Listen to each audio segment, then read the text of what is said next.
You started talking about your father last night and said you really hadn't talked about that before, and I think it kind of got lost, but talking about how sons kind of emulate and maybe meme their fathers, and how this over time has kind of become maybe a representation of a godlike figure. But you kind of got cut off there, and I was wondering if you could just talk a little bit more about that. Well, you know, one of the things I tend to do is to look at symbolic representations through the lens of evolutionary biology, rather than assuming that these representations are mere superstitions or play no functions. Like, we have the idea that there's a deity that's father-like.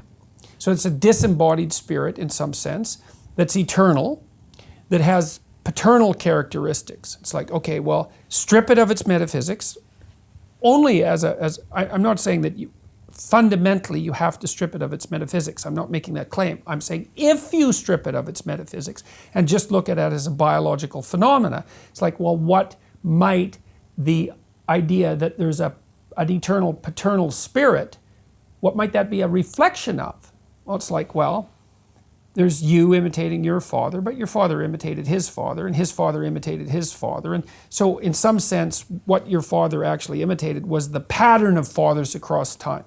And you could think of the transcendent father as the pattern of fathers across time. And it's the right way to think about it. And it's even developmentally and neurobiologically correct, because when a child imitates his father in pretend play, you think, well, when you're pretending, you're imitating. We're pretending to be your father when you're playing house, for example. You're imitating your father. It's like, no.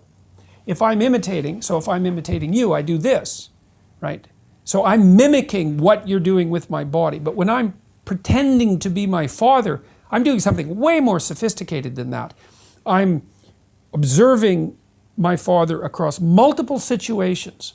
And then I'm abstracting out the commonalities in behavior and attitude across those situations that make him father. And then I incorporate that and dramatize it in my pretend play. It's unbelievably sophisticated. And so it's what the child is doing in pretend play is coming to embody the disembodied spirit of the father.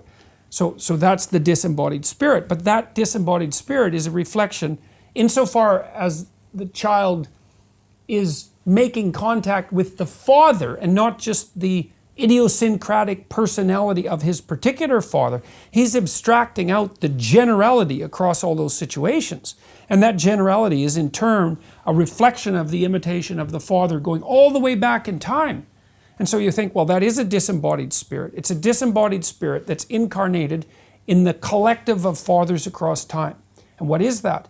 Well, it's a judge, that's for sure. It's a judge. Even when you interact with the hierarchy of men who are currently alive, something can be abstracted out of that that's like the patriarchal spirit. And if you don't think that's judging you, you are not thinking. It's absolutely judging you. That's what rank orders you in a hierarchy. It's even what the feminists accuse our culture of being, that disembodied, judgmental, patriarchal spirit. There's something to that. Of course, they think of it only as a tyrant, which is a big mistake.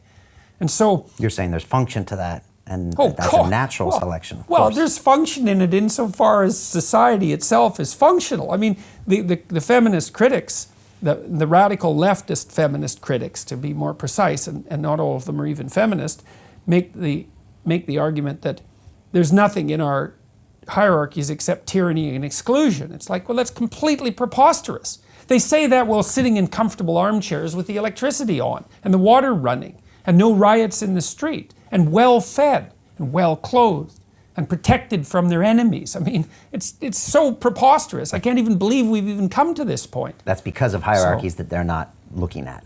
Of course. Right. And of course the hierarchies tend towards corruption and blindness, obviously. And when they become corrupt, then they're more likely to be dominated by people who use power as their fundamental mode of being.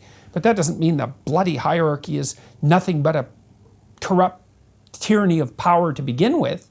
I mean, that's the definition of the ultimate authoritarian state. And if you think Western society is the ultimate authoritarian state, then your level of naivety is something on the order of miraculous.